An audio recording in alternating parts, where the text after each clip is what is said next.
Hello, everyone. It's Akuna from Greenlocks, and welcome to another episode of Toolkit Tuesday, where we provide you with the tools to empower you to live a life that is fulfilling and impactful.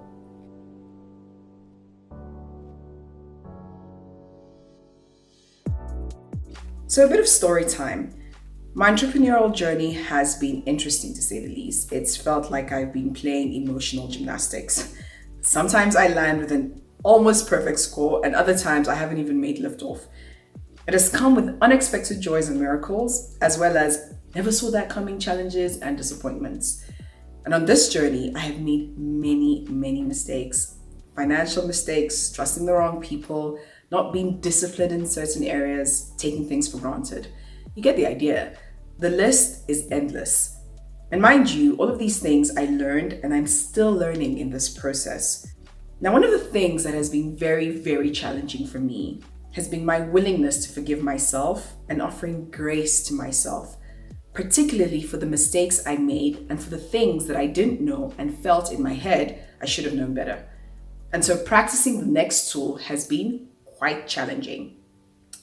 And so today's tool to help you live a fulfilling and impactful life is this: cultivate forgiveness both towards yourself and others. Yes, practice forgiveness. To be honest, the ability to forgive myself is something I realize I tend to find challenging, particularly because I'm still enduring some of the consequences of my actions. It's been a lot harder to offer myself the grace that I so easily offer others. And why is that? Well, it sometimes brings with it guilt and shame, and we all know how corrosive shame can be. Forgiving myself because I didn't know any better has been a very steep learning curve. As a Christian, forgiveness is the foundation of our belief system. We know that God forgives us when we repent and are remorseful, and as such, wipes the slate completely clean like it never existed. This I believe and know to be true, but like in Pidgin, we say, man no be God. For non-Pidgin speakers, it means man isn't God. And yet, this divine act is often asked of us on the daily. And why is that? Well, for one, we know and have at times felt the effects of unforgiveness. We know that unforgiveness creates an emotional storm of distress in which feelings of stress, anxiety, depression, insecurity, and fear surface. It also creates a hardened heart. The hardened heart feels anger, resentment, bitterness, and hatred towards the offender, even if that offender is yourself. So does that mean that forgiving means forgetting or that you're a pushover? Not at all. What it does mean, however, is that you acknowledge the pain you feel and recognize who is responsible for causing that pain. It can lead to feelings of understanding, empathy, and compassion for the one who hurt you. It also doesn't mean excusing the harm done to you or making up with the person who caused the harm. What it does do is that it brings a kind of peace that helps you go on with life.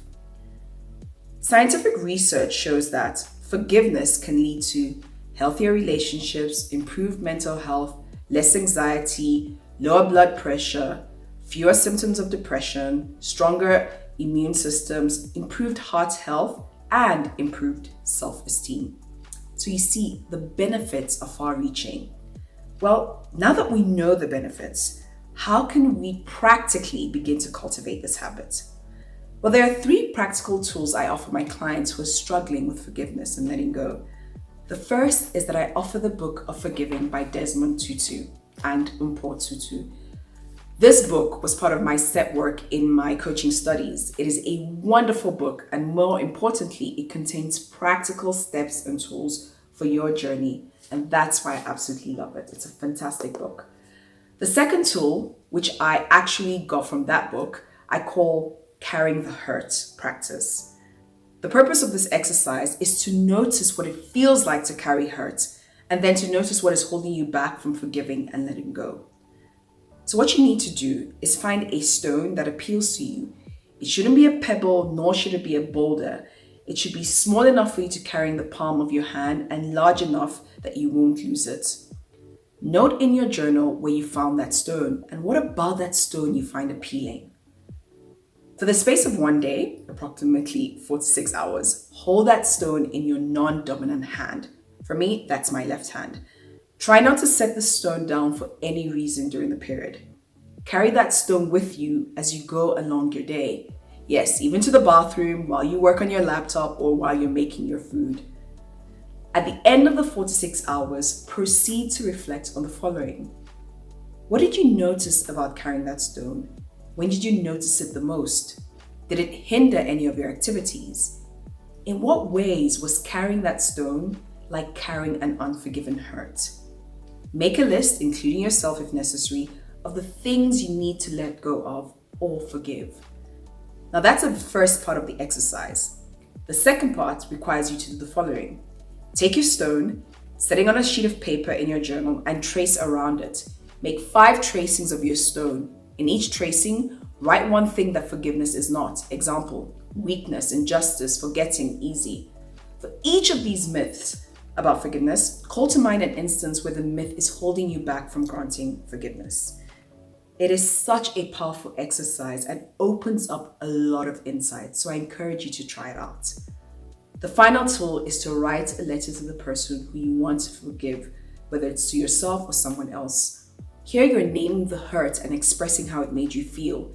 You don't have to send it to them. You can read it out loud to yourself or find someone who will acknowledge you and listen to your feelings without trying to fix them. It is a very cathartic exercise as it offers you the opportunity to be vulnerable. And so there you have it. These are some practical steps you can begin your journey with. These practices might be difficult for you to do, so you might wish to enlist the support of someone you trust. That person is not there to berate you, but to gently hold the space for you to be vulnerable. And that's it for this episode. Remember, creating a world of forgiveness is a living practice, and it starts with one small step. Begin by cultivating your forgiveness with your friends, family, strangers, and yourself in order to live a life that is fulfilling and impactful. As always, I love to hear from you. What about forgiveness do you find hard to do, or what do you struggle with? What has forgiveness opened up for you? How did it aid you in living a fulfilling and impactful life? As always, please leave your comments and questions in the comment section below, or send it to us at info@grainlux.com. Thank you for tuning in to another episode of Toolkit Tuesday. Remember, you're worthy of a life that is fulfilling and impactful.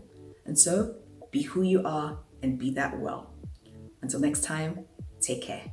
Ciao.